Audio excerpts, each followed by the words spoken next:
Hello, അസ്സലാമു അലൈക്കും. Welcome back. ഇന്ന് എൻ്റെ വീട്ടിൽ എല്ലാവരും ഉണ്ട്.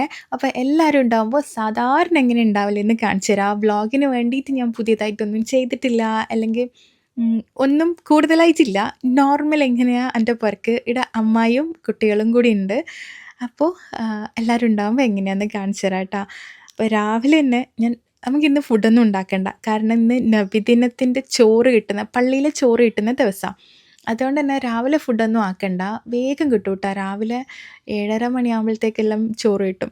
പിന്നെ ഞാൻ വീഡിയോ എടുക്കുമ്പോൾ ശ്രദ്ധിച്ച എൻ്റെ ബാക്ക്ഗ്രൗണ്ടിൽ ഇങ്ങനെ കുറേ ഡ്രസ്സ് ഉണ്ടെന്ന്. പിന്നെ ഞാൻ വിചാരിച്ച് അതൊന്നും കളയണ്ട. മഴക്കാലമാകുമ്പോൾ എല്ലാ വീട്ടിലും ഇങ്ങനെ ഉണ്ടാവില്ലേ. നമുക്ക് ഉള്ളിൽ അയലെല്ലാം ഉണ്ട്. പക്ഷെങ്കിൽ എന്നാലും ഇവിടെ നമ്മൾ ചെറിയ ചെറിയ ഡ്രസ്സെല്ലാം ഇടും കുട്ടികളെല്ലാം. അപ്പോൾ ആരെങ്കിലും കയറി വരുമ്പം തന്നെ ഇങ്ങനെ കാണും. പക്ഷെ എന്നാലും ഗസ്റ്റെല്ലാം വരുന്നുണ്ടെന്ന് പറഞ്ഞാൽ നമ്മൾ അങ്ങെടുത്ത് മാറ്റും കേട്ടോ. ആദ്യം പോട്ടെ, ഞാനില്ലേ ഈ സാധനം കിട്ടിയവരില്ലേ വിചാരിച്ച് കുട്ടികൾക്ക് കാണിച്ചു കൊടുക്കുക. അവരെന്തായാലും കണ്ടിട്ടുണ്ടാവില്ല എന്ന്. ആലും ഇന്നും എന്തായാലും കണ്ടിട്ടുണ്ടാവില്ല.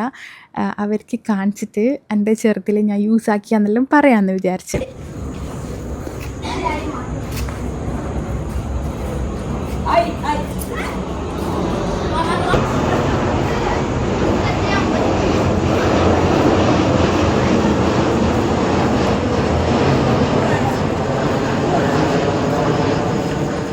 ഒരു പ്രിന്റ് ചെയ്യുന്ന സാധനം കാണിച്ചു തരണ. ഓരോരുത്തർക്ക് വെച്ചേരാ. ഒറ്റ മിനിറ്റ്.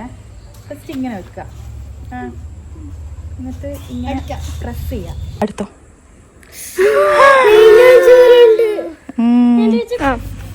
ഓക്കെ, ഇനി ആയിരിക്കും വേണ്ടേ? ഇന്നോ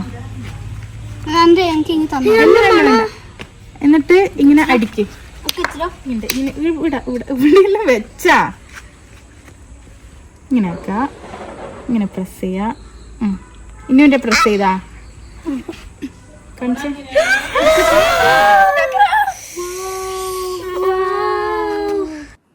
ഇവരുടെ അടുത്തുനിന്ന് ഞാൻ വിചാരിച്ചതിൻ്റെ അപ്പുറത്തെ എക്സ്പ്രഷൻ കിട്ടീന്. ഇതുവരെ കണ്ടിട്ടില്ല എന്ന് തോന്നുന്നു. നമ്മളെ ഇപ്പു വാവയാണ്. സ്കൂളെല്ലാം പോകാൻ മടിയുള്ളൊരു വാവയാണ്. മിനിറ്റ്. അങ്ങോട്ടൊക്കെ ഇതാണ്. അതിന് അങ്ങനെ എക്സ്പ്രഷന്. ഇപ്പുവിൻ്റെ കുഞ്ഞി കേക്ക് നമ്മൾ ആക്കി കൊടുക്കലാണ്. വേദന ഉണ്ടാ? കുറച്ച്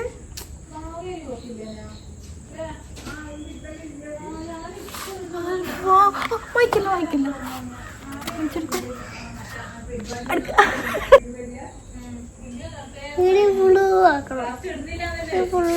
കുടുത്തം വരാ. ഇതൊന്ന് മെയിലാഞ്ചിയാ. ഇത് തീർന്നൂലേ? ഇപ്പൊ ബ്രൈഡാണ്. ബ്രൈഡിനെ പോലെ ഇപ്പൊ മെയിലാഞ്ചി ഇട്ടൊക്കെ. ഇതെന്നാ പറയാ.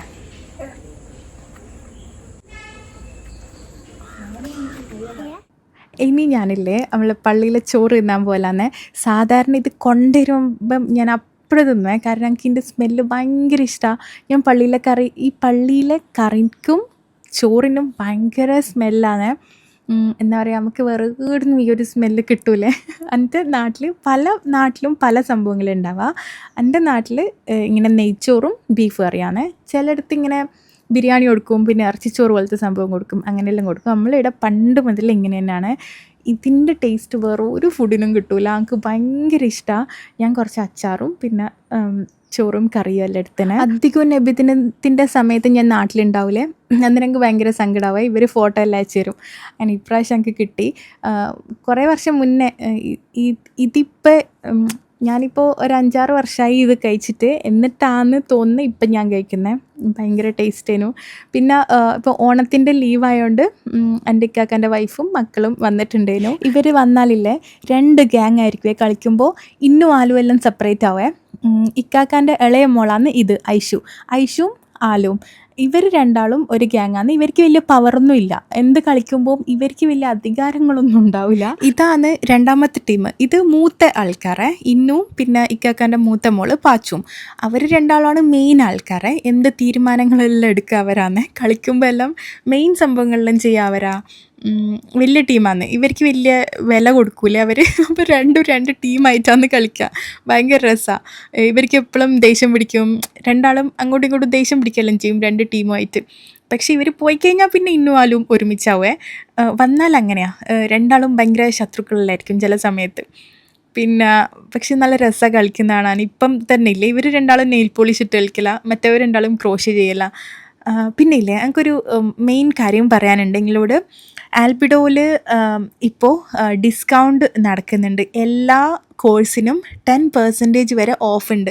നിങ്ങൾക്ക് ഇതാണ് ഏറ്റവും ബെസ്റ്റ് ടൈം. ആൽബിഡോയിൽ നിങ്ങളെ കുട്ടികൾക്ക് വേണ്ടി ട്യൂഷൻ എടുക്കുന്നുണ്ടെങ്കിൽ അല്ലെങ്കിൽ ഒരു കോഴ്സിൽ ജോയിൻ ചെയ്യിപ്പിക്കണമെങ്കിൽ ഓഗസ്റ്റ് 22 മുതൽ സെപ്റ്റംബർ 2 വരെ മാത്രമേ ഈ ഒരു ഓഫറുള്ളൂ.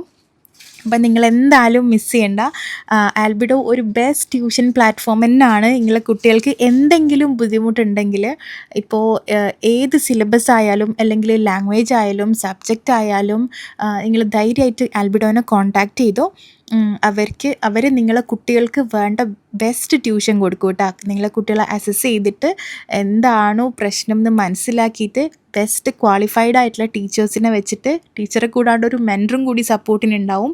പിന്നെ എന്താ പറയുക, ക്ലാസ് ടെസ്റ്റും പാരൻസ് മീറ്റിങ്ങും അങ്ങനെ പ്രോപ്പറായിട്ടുള്ള നല്ലൊരു ക്ലാസ് തന്നെയാണ് അവർ പ്രൊവൈഡ് ചെയ്യുക. അപ്പോൾ നിങ്ങൾ മിസ് ചെയ്യേണ്ട ഈ ഒരു ചാൻസ്. ഞാൻ സ്ക്രീനിൽ നമ്പർ കൊടുക്കും, ഡയറക്റ്റ് അവരെ കോൺടാക്റ്റ് ചെയ്തോ അല്ലെങ്കിൽ മെസ്സേജ് ചെയ്തോ, അവർ റിപ്ലൈ ചെയ്യും. പിന്നെ നിങ്ങളെ ഫാമിലിയിൽ ആർക്കെങ്കിലോ അല്ലെങ്കിൽ ഫ്രണ്ട്സിൻ്റെ കുട്ടികൾക്കോ ഇങ്ങനെ ട്യൂഷൻ കൊടുക്കണമെന്നെല്ലാം കേട്ടിട്ടുണ്ടെങ്കിൽ ഈ ഒരു നമ്പർ അവർക്ക് അയച്ചു കൊടുത്തിട്ട് ഇപ്പം തന്നെ കോൺടാക്റ്റ് ചെയ്യാൻ പറഞ്ഞു. കാരണം ഇപ്പോൾ ഡിസ്കൗണ്ട് നടക്കുന്നതുകൊണ്ട് പുതിയ കോഴ്സിന് ജോയിൻ ചെയ്യിപ്പിക്കാനുള്ള ബെസ്റ്റ് ടൈമാണ് കേട്ടോ. മിസ് ചെയ്യേണ്ട ഈ ഒരു ചാൻസ്. പിന്നെ ഇതെല്ലാം ഇന്നും ഉണ്ടാക്കിയതാണ്. ഇപ്പം നല്ല പ്രോഗ്രസ് ഉണ്ട്, ഉണ്ടാക്കി പഠിക്കുന്നുണ്ട്, കുറച്ച് പെർഫെക്റ്റ് ആയിട്ട് വരുന്നുണ്ട്. പിന്നെ ഇപ്പോൾ ഇല്ലേ ഇനി ഞാൻ നമ്മൾ സ്നാക്ക് ഉണ്ടാക്കുന്ന കാണിച്ചു തരാം. അപ്പോൾ ഇപ്പോൾ വെക്കേഷനിലായോണ്ടും കുട്ടികൾ വീട്ടിലെല്ലാം ഉള്ളതുകൊണ്ട് നമ്മൾ വിചാരിച്ച് കുറച്ച് സ്നാക്ക് ഉണ്ടാക്കി വെക്കാമെന്നേ. കുഴലപ്പവും പിന്നെ കേക്കുമാണ് ഉണ്ടാക്കാൻ പോകുന്നത്. കുഴലപ്പം 2-3 ടൈപ്പ് ഉണ്ട്. പക്ഷെ നമ്മൾ ഉണ്ടാക്കുന്നത് എങ്ങനെയാണെന്നറിയാം, അത് കാണിച്ചു തരാം. ആദ്യം 1.5 കിലോ മൈദയും ആവശ്യത്തിന് ഉപ്പും പിന്നെ 1 ടീസ്പൂൺ നിറച്ച് ബേക്കിംഗ് സോഡയില്ലേ, അപ്പക്കാരം, അതുമാണ് ഇട്ട് കൊടുത്തത്. 1.5 കിലോ മൈദക്ക് പിന്നെ 2 പീസ് ശർക്കരയും കൂടി വേണം. അത് ഉരുക്കി ഒഴിച്ചു കൊടുക്കുക അല്ലെങ്കിൽ പൊടിച്ചിട്ടിടാം. അപ്പോൾ അളവ് പറഞ്ഞിട്ടുള്ള മനസ്സിലായിട്ടുണ്ടാവും എന്ന് വിചാരിക്കുന്നത്. 1.5 കിലോ മൈദ, ആവശ്യത്തിനുള്ള ഉപ്പ്, 1 ടീസ്പൂണ് ബേക്കിംഗ് സോഡ മീൻസ് അപ്പക്കാരം, പിന്നെ 2 പീസ് വെള്ളം, പിന്നെ ആവശ്യത്തിന് പച്ചവെള്ളവും ഒഴിച്ചിട്ട് നല്ലോണം കുഴച്ചെടുക്കാം. പിന്നെ ഇതിലേക്ക് കുറച്ചധികം എള്ള് വേണം. ഇതൊരു 3 ടേബിൾ സ്പൂണ് കറുത്ത എള്ളാണ്. ഇതും കൂടി ഇട്ടിട്ടാണ് കുഴച്ചെടുക്കേണ്ടത്. നമ്മൾ ചപ്പാത്തി മാവിന് കുഴക്കുന്നതിനേക്കാളും കുറച്ചും കൂടി ടൈറ്റിൽ, ഭയങ്കര ലൂസായി പോവരെ അങ്ങനെ വേണം കുഴച്ചെടുക്കാൻ. എന്നാലും നല്ല ക്രിസ്പി ആയിട്ട് കിട്ടുമേ. പിന്നെ ഇത് നല്ല സ്മൂത്തായിട്ട് കുഴക്കണം. നമ്മളിപ്പോൾ 1.5 കിലോ മൈദ എടുത്തതിന് കുറച്ചധികം, നമ്മളിപ്പോൾ കുറേ ആളുണ്ടല്ലോ, കുറച്ച് ദിവസം വെക്കാനും കൂടി വേണ്ടിയിട്ടാണ്. എന്നാലും പെട്ടെന്ന് തീരും, നല്ല ടേസ്റ്റായത്. എനിക്ക് ഭയങ്കര ഇഷ്ടമാണ്. കുഴലപ്പം എന്ന് പറയുമ്പോൾ 2 ടൈപ്പിലുണ്ട്. മറ്റേ കുഴൽ പോലെ ഉണ്ടാക്കുന്ന അരിപ്പൊടി വെച്ചിട്ട് ഉണ്ടാക്കുന്നതുണ്ട്, ഇതുമുണ്ട്. അപ്പോൾ ഇത് കുഴൽ പോലെ എല്ലാ ഷേപ്പ് ഉണ്ടാവുക, പക്ഷെ നമ്മളിതിന് കുഴലപ്പം തന്നെ പറയാം. പിന്നെ അപ്പോൾ അതിനി പരത്തിയെടുക്കണേ. നല്ല സിമ്പിളാണ് ഉണ്ടാക്കാൻ, വലിയ പണിയൊന്നുമില്ല. പിന്നെ ഈ കേക്കില്ലേ, നമ്മളെ സാധാരണ വെട്ട് കേക്ക്, അതാണ് ഉണ്ടാക്കുന്നത്. 10 മുട്ടക്കാണ് ഉണ്ടാക്കുന്നത്. കുഴലപ്പം ആ ഒരു ക്വാണ്ടിറ്റിയിൽ കുറേ ഉണ്ടാവും, പക്ഷെ കേക്ക് വലിയ കുറേയൊന്നും നമ്മൾ ഉണ്ടാക്കുന്നില്ല, ജസ്റ്റ് 10 മുട്ടൊക്കെ ഉണ്ടാക്കുന്നുള്ളൂ. ഈ കേക്കും ഭയങ്കര ടേസ്റ്റാണ്, നല്ല ഫ്രഷ് ആയിട്ട് കഴിക്കാൻ. അപ്പോൾ കേക്കിലേക്ക് ആവശ്യത്തിനുള്ള ഉപ്പ്, പിന്നെ 1 ടീസ്പൂൺ തന്നെ ബേക്കിംഗ് സോഡയാണ് ഇട്ടിന്, അപ്പക്കാരം തന്നെ. പിന്നെ കുറച്ച് കളറും കൂടി ഇടുന്നുണ്ട്. കളറ് നിർബന്ധമില്ല, വേണേൽ ഇട്ടാൽ മതി. പിന്നെ 2 കപ്പ് പഞ്ചസാര, പിന്നെ 1 ടേബിൾ സ്പൂൺ നിറച്ച് ഏലക്കായൻ്റെ പൊടിയില്ലേ, അതും കൂടി ഇട്ടിട്ട് നല്ലോണം ബീറ്റ് ചെയ്യുക. ഞാൻ വേണമെങ്കിൽ ഇൻഗ്രീഡിയൻസ് താഴെ ഡിസ്ക്രിപ്ഷനിൽ എഴുതി വെക്കാം കേട്ടോ. ഇത് നല്ലോണം ബീറ്റ് ചെയ്ത് പഞ്ചസാര മെൽട്ടാവണം, അത്രയേ ഉള്ളൂ. പഞ്ചസാര മെൽട്ടായി കഴിഞ്ഞാൽ ഇതിലേക്ക് 5 കപ്പ് മൈദ, പിന്നെ 2 കപ്പ് റവ, അതാണ് ഇതിൻ്റെ ഒരു അളവ്. പിന്നെ വെട്ട് കേക്കിൻ്റെ റെസിപ്പി ഞാൻ സെപ്പറേറ്റ് ചെയ്തിട്ടുണ്ട്, നിങ്ങൾക്ക് വേണമെങ്കിൽ അത് നോക്കിയിട്ടും ചെയ്യാം കേട്ടോ. പിന്നെ അഥവാ 5 കപ്പ് റവയും 2 കപ്പ് മാറിപ്പോയി 5 കപ്പ് മൈദയും 2 കപ്പ് റവയും ഇട്ടിട്ട് പോരാ, ടൈറ്റ് ആവുന്നില്ല എന്നുണ്ടെങ്കിൽ കുറച്ചും കൂടി മൈദ ഇട്ട് കൊടുത്താൽ മതി കേട്ടോ. എന്നിട്ടും ആദ്യം ജസ്റ്റ് ഇത് വെച്ചിട്ടൊന്ന് ബീറ്റ് ചെയ്യുക, പിന്നെ നമ്മൾ കൈ കൊണ്ട് ഇങ്ങനെ കുഴച്ചെടുക്കുക തന്നെ ചെയ്യേണ്ട ഒരു കേട്ടോ. ഇത് കുറച്ചിങ്ങനെ ഒട്ടി നിൽക്കും, അതന്നെ ഇതിൻ്റെ കൺസിസ്റ്റൻസിയെ. ആ ഒരു മാവിൻ്റെ പരിവം അതാണ്, ഇങ്ങനെ ഉണ്ടാവും, കയ്യിൽ ചെറുങ്ങനെ ഒട്ടുന്ന പോലെ ഉണ്ടാവും. പിന്നെ ഇതിലേക്ക് വേണ്ട കുറച്ച് ഡാൽഡ, ഒന്നിക്കിൽ നെയ്യ് എടുക്കുക, പക്ഷെ ഡാൽഡ ആകുമ്പോൾ പെർഫെക്റ്റ് ആയിട്ട് കിട്ടുക. പക്ഷെ ഡാൽഡ ഇഷ്ടമില്ലാത്തവരാണെങ്കിൽ നെയ്യില്ലേ, RKG അതെടുത്താലും മതി ട്ടാ. ഇത് ഏകദേശം ഒരു 100 ഗ്രാം ഇട്ടിട്ടുണ്ടാവേ. എന്നിട്ട് പിന്നെയും കുഴക്കാം. അപ്പോൾ ഇത്രയേ ഉള്ളൂ. കേക്കിൻ്റെ മാവും റെഡിയായി. നമ്മളിത് രണ്ടും ഒരുമിച്ച് ചെയ്യാമെന്ന് വിചാരിച്ചിട്ടാ. ഒരു സ്നാക്ക് ആകുമ്പോൾ പെട്ടെന്ന് മടുത്തു പോകില്ലേ, 2 ടൈപ്പ് ആകുമ്പോൾ ഇഷ്ടമുണ്ടാവും എല്ലാവർക്കും. പിന്നെ ഇനിയിപ്പോൾ ഇല്ലേ, കുഴലപ്പത്തിന് ആദ്യം പരത്തുന്നത് ഇതാണ്. ആദ്യം പൊരിച്ചെടുക്കാൻ പോകുന്നത്. അപ്പോൾ ഇത് പരത്തുമ്പോൾ നല്ല നൈസായിട്ട് പരത്തണം. ചപ്പാത്തിനേക്കാളും കുറച്ചും കൂടി സോഫ്റ്റായിട്ട് പരത്തണേ, എന്നാലേ നല്ല ക്രിസ്പി ആയിട്ട് കിട്ടുമേ. തടിയിൽ പരത്തിയാൽ നല്ല കറുമുറായിട്ട് കിട്ടൂല. പിന്നെ ഇനി ഇതിൽ എള്ള് ഇതുപോലെ കുറച്ച് അധികം വേണേ. ഈ കുഴലപ്പം ഉണ്ടാക്കാൻ ഈ പരത്തുന്ന ഒരു സമയം ആണ് വേണ്ടു. പരത്തിയെടുക്കാനാണ് ടൈം വേണ്ടത്. ബാക്കിയെല്ലാം സിമ്പിളാണ്. ഈ ടൈപ്പ് കുഴലപ്പയിലെ നമ്മളെ കണ്ണൂർ ഇപ്പോൾ വീട്ടിക്കൂടൽ ഉണ്ടാവില്ലേ, വീട്ടിക്കൂടൽ പണ്ടെല്ലാം ആണെങ്കിൽ കല്യാണത്തിൻ്റെ സമയത്ത് രാവിലെ എല്ലാം കൊടുക്കും സ്നാക്കായിട്ട്. ഒരു ട്രഡീഷണൽ സ്നാക്കാണ്. ഇപ്പം എല്ലാവരും ഉണ്ടാക്കുന്നുണ്ട്. പക്ഷെങ്കിൽ എനിക്ക് ഭയങ്കര ഇഷ്ടമാണ്. എനിക്ക് പണ്ട് ഉണ്ടാക്കുന്ന ഈ കാജ എന്നെല്ലാം പറയുന്ന സാധനമില്ലേ, അതൊന്നും എനിക്ക് വലിയ ഇഷ്ടമില്ല. പക്ഷെ അതിൽ എനിക്ക് കുഴലപ്പം ഭയങ്കര ഇഷ്ടമാണ്. 2 പീസ് ശർക്കരയും കൂടി ഇരുന്നുകൊണ്ട് ലൈറ്റ് മധുരം ഉണ്ടാവും, നല്ല ടേസ്റ്റോ കഴിക്കാൻ വേണ്ടിയിട്ട്. പിന്നെ ഇത് നമ്മൾ ഈ ഷേപ്പിലാണ് മടക്കൽ. ഇത് നമുക്ക് ഇഷ്ടമുള്ള പോലെ മടക്കാം. ഇങ്ങനെ തുറന്ന് വെച്ച് പൊരിക്കുമ്പോൾ ഭയങ്കര പൊരിച്ചെടുക്കാനൊന്നും വലിയ ഇതുണ്ടാവില്ല, വലിയ ഷേപ്പും ഉണ്ടാവില്ല. അപ്പോൾ ഇങ്ങനെ ജസ്റ്റ് ഒരു ഭാഗത്ത് മാത്രം അവിടെ സ്റ്റിക്ക് ചെയ്ത് റൗണ്ടിൽ പിടിച്ചിട്ട് ഒരു ഭാഗത്ത് സ്റ്റിക്ക് ചെയ്താൽ ഈ ഒരു ഷേപ്പിൽ കിട്ടും. പിന്നെ ഇത് നമുക്ക് വേണമെങ്കിൽ എല്ലാ ഷേപ്പിലും ഉണ്ടാക്കാം. എങ്ങനെ ഉണ്ടാക്കിയാലും ടേസ്റ്റാണ്. പിന്നെ അധികം മടക്കറ, അപ്പോൾ ഉള്ളൊന്നും മൊരിഞ്ഞ് വരില്ല. ഇനി ഇത് നല്ല തിളക്കുന്ന എണ്ണയിലിട്ടിട്ട് നല്ല അടിപൊളിയായിട്ട് മൊരിച്ച് കോരിയെടുക്കുക. നല്ല ക്രിസ്പി ആകുന്ന വരെ പെട്ടെന്ന് കോരിയെടുക്കറേ, ഒന്ന് കളറെല്ലാം മാറണം. അപ്പോൾ ഇത്രയേ ഉള്ളൂ ഇത്. പണ്ടൊന്നും എനിക്ക് ഇഷ്ടമല്ലേനു. പിന്നെ ഇടയ്ക്ക് ഇങ്ങനെ തിന്ന് നോക്കുന്ന സമയത്ത് എനിക്ക് ഇഷ്ടപ്പെട്ട്. പിന്നെ ഇതുപോലെ തന്നെ കുഴലപ്പം, പിന്നെ മണ്ട എന്നെല്ലാം പറഞ്ഞിട്ടുള്ള സാധനമുണ്ട്, കാജ മണ്ട. അപ്പോൾ അതൊന്നും നമ്മൾ എടുത്ത് തന്നെ നോക്കൂലല്ലോ കഴിക്കാൻ വേണ്ടിയിട്ട്. പക്ഷേ ഇത് നല്ല അടിപൊളിയാണ്, എനിക്കിഷ്ടമാണ്. എല്ലാവർക്കും ഇഷ്ടപ്പെടുമോയെന്ന് അറിയില്ല. പിന്നെ ഇനിയിപ്പോൾ നെക്സ്റ്റ് നമ്മളെ കുഴലപ്പം പെട്ടെന്ന് പൊരിച്ച് കഴിഞ്ഞാൽ ഇനി നമ്മളെ കേക്കാണ് പൊരിച്ചെടുക്കാൻ പോകുന്നത്. കേക്കിന് കട്ട് ചെയ്യുക എങ്ങനെയാണെന്ന് ഞാൻ കാണിച്ചു തരാം. വെട്ട് കേക്ക് എന്ന് പറയുന്ന പോലെ തന്നെ ഇതിനൊരു വെട്ടിട്ട് കൊടുക്കണം നമ്മൾ. അപ്പോൾ ഓരോരോ പോർഷൻസ് ആയിട്ട് ഇങ്ങനെ മാറ്റിയിട്ട് അതിനെ നീളത്തിൽ ആക്കിയെടുക്കുക. പിന്നെ ഇത് കുറേ കട്ടിയൊന്നും ആക്കരുത്, ഇത് നല്ലോണം പൊന്തി വരുവേ, നല്ല സൈസായിട്ട് വരും. എന്നിട്ട് ഇങ്ങനെ 2 സൈഡിലും നീളത്തിൽ ഇങ്ങനെ വരയിട്ട് കൊടുക്കുക. അധികം ആഴത്തിലൊന്നും വേണ്ടേ. എന്നിട്ട് ഒന്ന് ചരിച്ചിട്ട് ഡയമണ്ട് പോലെ കട്ട് ചെയ്ത് കൊടുത്താൽ മതി. ഇത്രയേ ഉള്ളൂ. ഭയങ്കര സിമ്പിളാണ്, വേഗം ഉണ്ടാക്കാൻ പറ്റും. ഈ കേക്കും പണ്ട് മുതലേ ഉള്ളതാണ്. പിന്നെ ഇതെല്ലാം ആണെങ്കിൽ ഗൾഫിലോട്ട് കൊണ്ടുപോകും. നമുക്കും ആരെല്ലോ കൊണ്ടുവരലുണ്ട്. പക്ഷേങ്കിൽ ഇത് കുറച്ച് 2-3 ദിവസം കഴിഞ്ഞ് ഇത് തിന്നാൻ വലിയ ടേസ്റ്റ് ഒന്നും ഉണ്ടാവില്ല. ഞാനിത് ആരെങ്കിലും ഗൾഫിലേക്ക് കൊണ്ടുതന്നാലും ഒന്നും തിന്നലേ ഇല്ല. പക്ഷെ ഇത് ഫ്രഷ് ആയിട്ട് പൊരിച്ചവാടെ തിന്നണം, അത് ഭയങ്കര ടേസ്റ്റാണ്. നമുക്ക് എവിടെന്നെങ്കിലും കൊണ്ടു തന്നാലോ അല്ലെങ്കിൽ അങ്ങനെയൊന്നും എനിക്ക് ടേസ്റ്റ് തോന്നില്ല, ഞാൻ കഴിക്കലുമില്ല. പൊരിച്ച് കോരിയവാടില്ലേ, ഉള്ളു ഭയങ്കര സോഫ്റ്റ് ആയിരിക്കും, നല്ല സ്മെല്ലുണ്ടാവും, പുറമെ ചെറിയൊരു ക്രിസ്പിനെസ് ഉണ്ടാവും. അത് ഭയങ്കര അടിപൊളിയാണ്. നിങ്ങൾ എവിടെന്നെങ്കിലും കൊണ്ടുവന്ന വെട്ട് കേക്കാ കഴിച്ചിട്ടുള്ളൂ എങ്കിൽ ഒരിക്കൽ വീട്ടിൽ ഉണ്ടാക്കി കഴിച്ചു നോക്ക്. അത് രണ്ടും വേറെയാണ്. ഞാൻ ഈ കൊണ്ടുവന്നതെന്ന് പറയാൻ കാരണം ഇതെല്ലാവരും ഗൾഫിലോട്ടായാലും അല്ലെങ്കിൽ എടുത്തേക്കെങ്കിലും ആക്കിയിട്ടെല്ലാം കൊണ്ടുപോകും. പക്ഷെ ആരും കഴിക്കൂല. ഇപ്പം ആണെങ്കിൽ കുറവാണ്. കുറച്ച് മുന്നേ ഭയങ്കര ട്രെൻഡല്ലേ ഈ ഒരു കേക്ക്. അപ്പോൾ അങ്ങനെ ഇത് ചൂടോടെ തിന്നാൻ ഭയങ്കര ടേസ്റ്റാണ് ഈ വെട്ട് കേക്ക്. പിന്നെ വെട്ട് കേക്കിൻ്റെ റെസിപ്പി ഞാൻ മുന്നേ ഷെയർ ആക്കിയിട്ട് കുറേ ആൾ ഉണ്ടാക്കിയിട്ട് നല്ല നല്ല ഫീഡ്ബാക്ക്സ് തന്നെ. ഇവർക്കില്ലേ ഈ കുഴലപ്പം ഇഷ്ടപ്പെട്ടിന്, ഓക്കെ. പക്ഷെങ്കിൽ കേക്ക് എല്ലാവർക്കും ഭയങ്കര ഇഷ്ടപ്പെട്ടിനേനെ. കാരണം ഞാൻ പറഞ്ഞ പോലെ എന്നെപ്പോലെ തന്നെ എൻ്റെ കുട്ടികളായാലും എല്ലാവരും കേക്ക് പഴയതാ, ഇപ്പം നമ്മൾക്ക് 2 ദിവസം കഴിഞ്ഞതാ നമ്മൾക്ക് കിട്ടുന്നുണ്ടെങ്കിൽ ആരും കഴിക്കൂല, ടേസ്റ്റ് കുറവായിരിക്കും. പക്ഷെ ഫ്രഷ് ആകുമ്പോൾ ഭയങ്കര ടേസ്റ്റാണ്. അപ്പോൾ ഇതെല്ലാവർക്കും ഭയങ്കര ഇഷ്ടമായി. നമ്മൾ കേക്ക് പെട്ടെന്ന് തീർന്നതിനും പിന്നെ ഇതെല്ലാം കുറേ ദിവസം വെക്കാൻ പറ്റുന്ന സ്നാക്കാണ്. അപ്പോൾ അതുകൊണ്ട് നമ്മൾ കുറച്ചധികം ഉണ്ടാക്കീനെ. അങ്ങനെ നമ്മൾ ഇന്നത്തെ മെയിൻ പരിപാടി സ്നാക്ക് ഉണ്ടാക്കലേനും ഫുഡൊന്നും ഉണ്ടാക്കാത്തതുകൊണ്ട്. പിന്നെ ഇല്ലേ, ഞാൻ വേറൊരു സംഭവം ഷെയർ ചെയ്യാം. ഇത് കുറച്ച് ദിവസം മുന്നേ ഞാൻ ഷൂട്ട് ചെയ്തതേനു. ഞാൻ ഇൻസ്റ്റഗ്രാമിൽ റീലും പോസ്റ്റ് ചെയ്തിട്ടുണ്ടേനെ. എനിക്ക് മെഹന്തി ഇട്ട് തരാൻ വേണ്ടിയിട്ട്. ഒരു മെഹന്തി ആർട്ടിസ്റ്റ് വന്നിട്ടുണ്ടായിരുന്നു. ഷംസി എന്നാ പേര്. അപ്പം ഞാനില്ലേ എൻ്റെ ബാക്കിൽ കുറേ കാലത്തെ സ്റ്റോറിയാ. എപ്പം ഞാൻ കഴിഞ്ഞ 2 വർഷമായിട്ട് നാട്ടിൽ വരുമ്പോഴും ഷംസി എപ്പളും എനിക്ക് മെസ്സേജ് അയക്കും.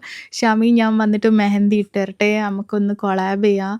ഒന്ന് ഞാൻ വന്നിട്ട് ഇട്ട് തരട്ടെ" എന്ന് ചോദിച്ചിട്ട്.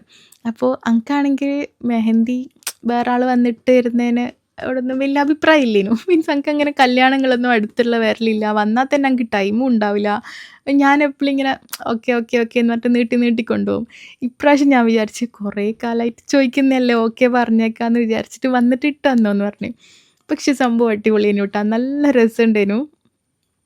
എന്താ പറയുക, ഇടുന്ന് കാണാനും ഇട്ടിട്ടും എല്ലാം നല്ല രസമുണ്ടേനു. ഇപ്പം എൻ്റെ ഒരു ഫാമിലിയിലൊരു കല്യാണം കഴിഞ്ഞിട്ടില്ലേനാ. അപ്പം അതിൻ്റെ 1-2 ദിവസം മുന്നേ ഞാൻ പറഞ്ഞ് ഓക്കെ വന്നിട്ട് ഇട്ട് തന്നോന്ന് പറഞ്ഞിട്ട് ഷംസി വന്നിട്ട് ഇട്ട് തന്നിന്. ഷംസി കണ്ണൂർ എല്ലാടെയും ബ്രൈഡൽ ഇപ്പം ഞാൻ കുറച്ചൊരു പോർഷൻ മാത്രമേ ഇട്ടിട്ടുള്ളൂ. ഇപ്പോൾ ബ്രൈഡ്സിൻ്റെ എല്ലാം കൈമിൽ ഇട്ടിട്ട് കാണാൻ ഭയങ്കര രസമായിരിക്കും ഫുള്ളായിട്ട് ഇടുമ്പോൾ. അപ്പോൾ കണ്ണൂരുള്ള അവർ ആരെങ്കിലും പുതിയ ബ്രൈഡ് ആവാൻ പോകുന്നവരാണെങ്കിൽ ഷംസിനെ കോൺടാക്റ്റ് ചെയ്താൽ മതി. ഞാൻ ഡീറ്റെയിൽസ് ഡിസ്ക്രിപ്ഷനിൽ കൊടുക്കാം കേട്ടോ. ഷംസിൻ്റെ ഇൻസ്റ്റഗ്രാം പേജിൻ്റെ എല്ലാം ഡീറ്റെയിൽസ്. ഇനിയിപ്പോൾ നെക്സ്റ്റ് നമ്മളെ വീടിൻ്റെ അപ്ഡേഷൻസ്. കിച്ചൺ ഇതാ ഇങ്ങനെ ആയിട്ടുണ്ട്. ഞാൻ ഇതിൻ്റെ ഇടയ്ക്ക് 1-2 ദിവസം മുന്നേ പോയ സമയത്ത് ഷൂട്ട് ചെയ്ത വീഡിയോനു. ഇതാണ് എൻ്റെ വർക്കിംഗ് കിച്ചൺ, വർക്ക് ഏരിയ ഇതാ ഇങ്ങനെ ആയിട്ടുണ്ട്. വാളിലെ ടൈലെല്ലാം ഇപ്പോൾ ഒട്ടിക്കുന്നത്. പിന്നെ ഇത് ബെഡ്റൂംസാണ്. അങ്ങനെ പിന്നെ നമ്മൾ പെയിൻറ്റ് സെലക്ട് ചെയ്യലേനു. ഒരു ഗ്രേ അണ്ടർടോണിലുള്ള പെയിൻറ്റാണ് കേട്ടോ നമ്മൾ സെലക്ട് ചെയ്യുന്നത്. ഗ്രേ വേണോ അല്ലെങ്കിൽ ബേജ് വേണോ എന്നിങ്ങനെ രണ്ടും വെച്ച് നോക്കി. പിന്നെ ഇത് നമ്മൾ പൂൾ ഏരിയ ആണ്. വർക്കെല്ലാം ഇങ്ങനെ നടന്നുകൊണ്ട് നിൽക്കുന്നു. പിന്നെ ഇൻഷാ അള്ളാ ഒരാഴ്ച കഴിഞ്ഞാൽ ഞാൻ വീടിൻ്റെ ഒരു വീഡിയോ ചെയ്യുന്നുണ്ട്. നിങ്ങളെല്ലാം പറയുന്ന പോലെ തന്നെ നോക്കാം ഇൻഷാ അള്ളാ. പിന്നെ നമ്മൾ അന്ന് ഞാൻ എന്തിനാ പോയിരുന്നറിയാം, എനിക്ക് സോഫ കസ്റ്റമൈസ് ചെയ്യാൻ വേണ്ടിയിട്ട് ഒരു ഷോറൂമല്ല, അതൊരു എക്സ്പീരിയൻസ് സെൻ്റർ ആയിരുന്നു. അവർ കുറച്ച് മോഡൽസ് എല്ലാം അവിടെ ചെയ്ത് വെച്ചിട്ടുണ്ടായിരുന്നു. അങ്ങനെ അപ്പോൾ സോഫൻ്റെ ഡീറ്റെയിൽസ് നോക്കാനും മെറ്റീരിയൽ സെലക്ട് ചെയ്യാനും എല്ലാം പോയിട്ടുണ്ടായിരുന്നു. കറക്റ്റ് സെലക്ഷൻ ആയിട്ടില്ല, പക്ഷെങ്കിൽ ഞാൻ പോയ സമയത്ത് ജസ്റ്റ് കുറച്ച് വീഡിയോസ് ഷൂട്ട് ചെയ്ത് വെച്ചതാണ്. ഇക്കാക്ക് അയച്ചു കൊടുക്കാമെന്ന് വിചാരിച്ചിട്ടും വ്ളോഗിലൊന്ന് ഷെയർ ചെയ്യാമെന്ന് വിചാരിച്ചിട്ടും. പിന്നെ ഫുൾ കൺഫ്യൂഷനാണ്. ഒന്നാമത് ഇക്ക നാട്ടിലില്ലാണ്ട് ഞാൻ എന്ത് സെലക്ട് ചെയ്യാൻ പോയാലും എനിക്ക് എന്നാ എടുക്കേണ്ടതെന്ന് തിരിയൂല, എനിക്ക് എന്നാന്നറിയില്ല. ഒന്നാമത് സെലക്ട് ചെയ്യാനുള്ള ഒരു മൂഡും ഇല്ലേനു, എന്താ അറിയില്ല. എനിക്ക് ആകെ കൺഫ്യൂഷനേനു അവിടെ പോയ സമയത്ത്. പക്ഷെങ്കിൽ നല്ല രസമുണ്ടായിരുന്നു. അവിടെ ചെയ്ത് വെച്ചെല്ലാം കാണാൻ അടിപൊളിയേനു. പിന്നെ ഈ ചെയ്ത് വെച്ചെല്ലാം നമ്മളെങ്ങനെയാണോ പറയുന്നത്, നമ്മൾ സെലക്ട് ചെയ്യുന്ന മെറ്റീരിയലിലാണ് അവർ ചെയ്തു തരിക. എനിക്ക് പക്ഷേ മൊത്തം സോൺ ഔട്ട് ആയ പോലെയേനു. ഞാൻ വിചാരിച്ചു ഇക്ക നാട്ടിൽ വന്നിട്ട് സെലക്ട് ചെയ്യാമെന്ന് വിചാരിച്ചിട്ട് അങ്ങനെ പെൻഡിങ് ആക്കി വെച്ചിട്ടുണ്ട്. കുറേ ഡിസൈൻസ് ഉണ്ടായിരുന്നു. കുറേ ഞാൻ എന്താ പറയുക, കണ്ടിട്ട് എനിക്ക് എല്ലാം ഇഷ്ടപ്പെട്ടാണ്. പക്ഷേ ഏത് മെറ്റീരിയൽ, ഏത് ക്ലോത്ത് സെലക്ട് ചെയ്യണം, അങ്ങനെ പാറ്റേൺസ് ഏതെടുക്കണം എന്നെല്ലാം ഫുള്ള് കൺഫ്യൂഷനായിപ്പോയി. പിന്നെ കണ്ണൂർ തന്നെ സോഫ കസ്റ്റമൈസ് ചെയ്യുന്ന കുറേ സ്റ്റോഴ്സിൽ നിന്ന് തന്നെ കോൺടാക്റ്റ് ചെയ്തിട്ടുണ്ടായിരുന്നു. ഇനി ഇൻഷാ അള്ളാ ഒന്നുകിൽ ഇക്ക വന്നാൽ അവിടെയെല്ലാം ഒന്ന് പോയി നോക്കണം, അല്ലെങ്കിൽ ഇവിടുന്ന് കൺഫേം ആക്കണം. അറിയില്ല, തീരുമാനിച്ചിട്ടില്ല. പക്ഷെ ഞാൻ ജസ്റ്റ് ഒന്ന് പോയി നോക്കിയെന്നേ ഉള്ളൂ. ഞാൻ ഉപ്പാനെയും കൂട്ടിയിട്ടേനു പോയിന്. ഞാൻ ഈ വീഡിയോ ഷൂട്ട് ചെയ്യുന്ന ദിവസം, ഞാൻ ഈ വ്ളോഗ് ഷൂട്ട് ചെയ്യുന്നില്ലേ, ആ ദിവസത്തിൻ്റെ നേരെ തലേ ദിവസമായിരുന്നു നമ്മൾ പോയിട്ടുണ്ടായിനെ. ഇത് സ്ഥലം വരുന്നത് കണ്ണൂർ. കണ്ണൂരിൽ നിന്ന് തന്നെ 2-3 സ്റ്റോറിൽ നിന്ന് കോൺടാക്ട് ചെയ്തിട്ടുണ്ടായിരുന്നു. നമ്മൾ എന്തെങ്കിലും എടുക്കുമ്പോൾ 2-3 സ്ഥലത്ത് പോയി നോക്കുന്നത് നല്ലതാണ്. അങ്ങനെ ഇൻഷാ അള്ളാ ഇക്ക വരുന്നുണ്ട് അടുത്ത് തന്നെ. വന്നു കഴിഞ്ഞാൽ പോയി നോക്കണം. അപ്പോൾ അത്രയേ ഉള്ളൂ. ഇക്ക അപ്പോൾ വരുന്നതെന്ന് സുഖമല്ലേ, എന്താ വിശേഷം എന്ന് കഴിഞ്ഞ ഒരു വീഡിയോൻ്റെ കമൻറ്റ് ബോക്സിൽ ഞാൻ കണ്ടിന്. അൽഹംദുലില്ലാ നല്ല സുഖം. അടുത്ത ആഴ്ച തന്നെ വരുന്നുണ്ട് നാട്ടിലേക്ക്. ഓക്കെ, ഞാൻ വരുന്ന വിശേഷങ്ങളെല്ലാം ഷെയർ ചെയ്യാം കേട്ടോ ഇൻഷാ അള്ളാ. പിന്നെ ഞാൻ ഈ വ്ളോഗ് ഷൂട്ട് ചെയ്യുന്നതിൻ്റെ തലേ ദിവസേനും കണ്ണൂർ പോയിട്ടുണ്ടായിന്. അങ്ങനെ പോകുമ്പോൾ ഇല്ലേ കുറേ സ്ഥലത്ത് പൂവ് വിൽക്കുന്നുണ്ടേനു.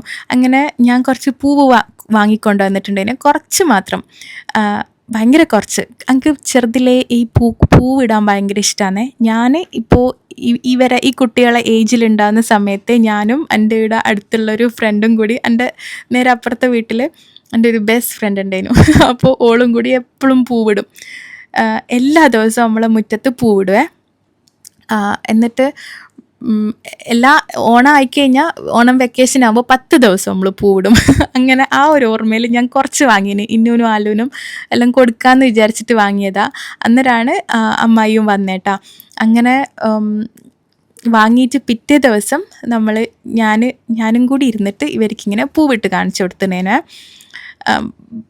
എനിക്ക് ഇത് ഇട്ട് തുടങ്ങിയാലോ വിചാരിച്ച കുറച്ചധികം വാങ്ങിയേനു. പക്ഷേ ഇത്ര മാത്രം ഇടാനുള്ള പൂവേ വാങ്ങിയിട്ടുള്ളൂ. പക്ഷെങ്കിൽ നല്ല രസമുണ്ടേനു ഇട്ടിട്ട് കാണാൻ. ഇപ്പോൾ ഓണത്തിൻ്റെ സമയമായ ഞാൻ ചെറുതിലുള്ള സമയത്ത് നമ്മളെ വീട്ടിൽ എപ്പോഴും പൂവുണ്ടാവും മുന്നിൽ. പക്ഷെ അന്നേരം വാങ്ങുകയൊന്നും ചെയ്യില്ല, എവിടുന്നെങ്കിലെല്ലാം പൂവ് പറിച്ചിട്ട് കൊണ്ടുവന്നിടും. പക്ഷെ ഇപ്പം ആണെങ്കിൽ അങ്ങനെ എവിടെന്നെങ്കിലും പോയി പറിക്കാനുള്ള പൂവും ഇല്ല, നമുക്കാണെങ്കിൽ പോയി പറിക്കുകയും ചെയ്യില്ലല്ലോ. അങ്ങനെ പക്ഷെങ്കിൽ കുട്ടികൾക്ക് അത് എക്സ്പീരിയൻസ് ചെയ്യുമ്പോൾ ഭയങ്കര രസമായിരിക്കും അല്ലേ. പിന്നെ ഇങ്ങനെയെല്ലാം നമ്മളെ വീട്ടിൽ വൈകുന്നേരം ഉണ്ടാവല്. നമ്മൾ ഇത് കളിക്കും കേട്ടോ, പോലീസും കള്ളനും കളിക്കുക. ഭയങ്കര രസമാണ് പോലീസും കള്ളനും കളിക്കാൻ. നമ്മൾ പൈസ എല്ലാം വെച്ചിട്ടാണ് കളിക്കുക. പൈസ എന്ന് പറഞ്ഞാൽ വലിയ പൈസയൊന്നുമല്ല, 10 രൂപ എല്ലാം വെച്ചിട്ട് ജയിക്കുന്ന ആൾക്ക് നമ്മൾ 10 രൂപ ഗൂഗിൾ പേ ചെയ്ത് കൊടുക്കും. ഇപ്പോൾ കുട്ടികളെ ജയിക്കുന്നുണ്ടെങ്കിൽ കുട്ടികളെ ഉമ്മാക്ക് ഗൂഗിൾ പേ ചെയ്ത് കൊടുക്കണം. അങ്ങനെ 50 രൂപ അങ്ങനെയെല്ലാം ചെയ്ത് കൊടുക്കാനുണ്ടാവുക.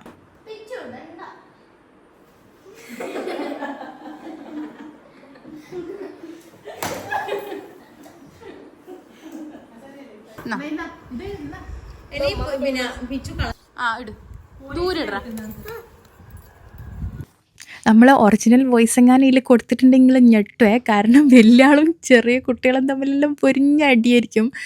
പിന്നെ ഇല്ലേ, അങ്ങനെ ഈ കളിയിൽ ജയിച്ച അമ്മായിൻ്റെ മൂത്ത മോളാണ്. അതുകൊണ്ട് അമ്മായിക്ക് നമ്മൾ പൈസ ഇട്ട് കൊടുക്കണം, എല്ലാവരും 10 രൂപ വെച്ചിട്ട്. അപ്പോൾ ഇങ്ങനെയാണ് നമ്മളെ കളി. പൈസ വെച്ച് കളിക്കൽ ഹറാമാണ്, പക്ഷെ നമ്മൾ ഫണ്ണായിട്ടായതുകൊണ്ട് കുഴപ്പമുണ്ടാവില്ല. നമ്മൾ വൈകുന്നേരം ഒരു 4 മണിക്ക് ഇരുന്നാൽ 6 മണിക്കെല്ലാം എണീക്കുക. 2 മണിക്കൂറെല്ലാം കളിക്കും. അതിൽ 1 മണിക്കൂർ കളിയും 1 മണിക്കൂർ അടിയായിരിക്കും. കളിച്ച് കഴിഞ്ഞാലും നമ്മൾ അടിയായിരിക്കും, ഭയങ്കര സീരിയസ് ആയിരിക്കും. പക്ഷെ നല്ല രസമാണ്. നമ്മൾ എല്ലാ ദിവസവും നമ്മൾ കളിക്കും. ഇങ്ങനെ ജയിക്കുന്ന ആൾക്ക് ഗിഫ്റ്റ് ഉള്ളതുകൊണ്ട് ഭയങ്കര ഇൻട്രസ്റ്റാണ്. പിന്നെ എന്നിട്ട് ജയിച്ച ആളില്ലേ ആ എമൗണ്ട് കൊണ്ട് ചിലവ് ചെയ്യും. നമ്മൾ മുട്ടായിയെല്ലാം വാങ്ങും കേട്ടോ, ഭയങ്കര രസമാണ്. നമ്മൾ പറയും ജയിച്ച ആളോട് നമുക്ക് ചിലവ് ചെയ്യണമെന്ന്. ആകെ 50 രൂപയോ 40 രൂപയോ അങ്ങനെ ഉണ്ടാവുക, അതിനെക്കൊണ്ട് നമ്മൾ ചിലവും ചെയ്യിപ്പിക്കും. പിന്നെ ഭയങ്കര രസമാണ്. പിന്നെ വൈകുന്നേരം ഇല്ലേ, ഉമ്മ വൈകുന്നേരം തന്നെ കറിയാക്കി വെക്കുക, രാത്രിക്കേക്കുള്ള കറിയാക്കി വെക്കുക എന്ന് പറഞ്ഞിട്ട് കറി ഉണ്ടാക്കാനുള്ള സംഭവങ്ങൾ ചെയ്യുന്നുണ്ട്. ബീഫ് ബീഫ് വറുത്തരച്ചിട്ടാണ് നമ്മൾ വെക്കുന്നത്. ഞാൻ റെസിപ്പി വേഗം ഒന്ന് പറഞ്ഞുതരാം. ഡീറ്റെയിൽ ആയിട്ടൊന്നും എടുത്തിട്ടില്ല, പക്ഷെ ഞാൻ ഉമ്മ ഉണ്ടാക്കുമ്പോൾ പെട്ടെന്ന് പോയി ഷൂട്ട് ചെയ്തതാണ്.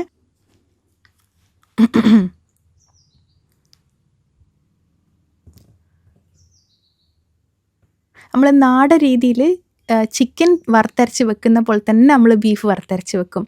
ഒരു മുഴുവൻ തേങ്ങ എടുത്തിന്, നമ്മൾ 1 കിലോ ബീഫായതുകൊണ്ട് ഒരു മുഴുവൻ തേങ്ങയിൽ 1 ടേബിൾ സ്പൂണ് വലിയ ജീരകം, പിന്നെ 2-3 ഗ്രാമ്പു, ഒരു ചെറിയ പീസ് പട്ട, അതെല്ലാം ഇട്ടിട്ട് തേങ്ങ വറുത്ത് വെച്ചതാണ് ആ ചീനച്ചട്ടിയിൽ. പിന്നെ നമുക്ക് ആ വറുത്ത് വെച്ചത് ഒന്ന് ചൂടാറി കഴിഞ്ഞാൽ അരച്ചെടുക്കണം. 1 തേങ്ങ, 1 ടേബിൾ സ്പൂണ് വലിയ ജീരകം, പിന്നെ 3 ഗ്രാമ്പു, ഒരു ചെറിയ പീസ് പട്ട, ഇത്രയും സാധനങ്ങളെല്ലാം ഒരുമിച്ചിട്ടിട്ട് കുറച്ച് വെളിച്ചെണ്ണ വേണമെങ്കിൽ ഒഴിക്കുക, അല്ലെങ്കിൽ നിർബന്ധമൊന്നുമില്ല. തേങ്ങ കരിഞ്ഞു പോകാണ്ടിരിക്കാൻ വേണ്ടി മാത്രം കുറച്ച് വെളിച്ചെണ്ണ ഒഴിച്ചിട്ട് വറുത്തതാണ് അത്. എന്നിട്ട് അത് മിക്സിയിൽ നല്ല ഫൈനായിട്ട് അരച്ചെടുക്കുക. പിന്നെ ഇത് ഒറോട്ടിക്ക് അരച്ച് വെച്ച അരിയാണ്. പിന്നെ 1 കിലോ ബീഫുണ്ട്. പിന്നെ ഈ പ്ലേറ്റിൽ ഉള്ളി, തക്കാളി, ഇഞ്ചി, വെളുത്തുള്ളി, പച്ചമുളക്, കറിവേപ്പില, ആ ഐറ്റംസ് എല്ലാം. ഒരു 2 ഉള്ളി വേണം, ഒരു വലിയ തക്കാളി, ചെറിയ തക്കാളി ആണെങ്കിൽ 2 എണ്ണം, പിന്നെ ആവശ്യത്തിന് എരിവിന് പച്ചമുളക്, പിന്നെ കുറച്ച് ഇഞ്ചി, വെളുത്തുള്ളി. പിന്നില്ലേ, ആ തേങ്ങ വറുത്ത സെയിം ചട്ടിയിൽ 3 ടേബിൾ സ്പൂണ് മല്ലിപ്പൊടിയും 2 ടേബിൾ സ്പൂണ് മുളക് പൊടിയും കുറച്ച് മഞ്ഞൾ പൊടിയും ഇട്ടിട്ട് ഇതും ഒന്ന് വറുക്കുക. ചട്ടി ചൂടാകുന്നവരെ വലിയ തീയിൽ വെച്ചോ, എന്നിട്ട് മീഡിയം ടു ലോ ഫ്ലെയിമിൽ വെച്ചിട്ട് കരിഞ്ഞു പോവാണ്ട് നല്ലോണം ഈ പൊടികൾ വറുത്തെടുക്കുക. എന്നാൽ നല്ല ടേസ്റ്റ് ആയിരിക്കുമേ. ഇനി കുക്കറിലോട്ട് നമ്മൾ ഉള്ളി, തക്കാളി, പച്ചമുളക്, ഇഞ്ചി, വെളുത്തുള്ളി, കറിവേപ്പില അതിടുക. പിന്നെ ഈ വറുത്ത പൊടി ഇടുക, പിന്നെ ബീഫ് ഇടുക. എന്നിട്ട് ഇതെല്ലാം കൂടി നല്ലോണം വേവിക്കുക. ആവശ്യത്തിന് ഉപ്പ് ഇടണേ. പിന്നെ ഇതിൽ ബീഫ് മസാല അതൊന്നും വേണ്ട, ഗരം മസാലയും വേണ്ട, കാരണം നമ്മൾ തേങ്ങ വറുക്കുമ്പോൾ ഗ്രാമ്പും പട്ടയും ഇട്ടതുകൊണ്ട്. പിന്നെ ഇനി ബീഫ് ഇട്ടിട്ട് ബീഫ് നല്ലോണം വേവിച്ചെടുക്കുക. എന്നിട്ട് ബീഫ് വെന്ത് കഴിഞ്ഞാലില്ലേ, അതിലേക്ക് ഈ അരപ്പ് ഒഴിച്ചിട്ടൊന്ന് ഇളക്കി കൊടുത്താൽ മതി, അത്രയേ ഉള്ളൂ. പിന്നെ വറുത്തൊഴിക്കുകയൊന്നും വേണ്ട. ചിലർ ചെറിയ ഉള്ളി വെളിച്ചെണ്ണയിലിട്ടിട്ട് വറുക്കും, പക്ഷേ അതിൻ്റെ ഒന്നും ആവശ്യമില്ല, അല്ലാണ്ട് തന്നെ നല്ല ടേസ്റ്റ് ആയിരിക്കും. പിന്നെ നമ്മൾ ഇനി ഒറോട്ടിയാണ് ഉണ്ടാക്കിയത്. അപ്പോൾ ഇത്രയേ ഉള്ളൂ ബീഫ് വറുത്തരക്കാൻ. നിങ്ങൾ ഇതുവരെ ഉണ്ടാക്കിയിട്ടില്ലെങ്കിൽ ഉണ്ടാക്കി നോക്ക്. ഞാൻ ഡീറ്റെയിൽ ആയിട്ടല്ലെങ്കിൽ ഞാൻ പറഞ്ഞു തന്നേരം മനസ്സിലായില്ലേ. അപ്പോൾ ഇതാണ് നമ്മളെ രാത്രിക്കത്തെ ഫുഡ്. അപ്പോൾ എല്ലാവർക്കും ഈ വ്ളോഗ് ഇഷ്ടമായെന്ന് വിചാരിക്കുന്നത്. വലിയ സംഭവങ്ങളൊന്നും ഇല്ല, പക്ഷെ ഞാനൊരു ദിവസത്തെ കാര്യങ്ങൾ അങ്ങനെ തന്നെ ഷൂട്ട് ചെയ്തതാണ്. ഇൻഷാ അല്ലാ ഇനിയും പുതിയ പുതിയ റെസിപ്പീസും വ്ളോഗ്സിലായിട്ട് നമുക്ക് കാണാം കേട്ടോ. Thank you. ബൈ.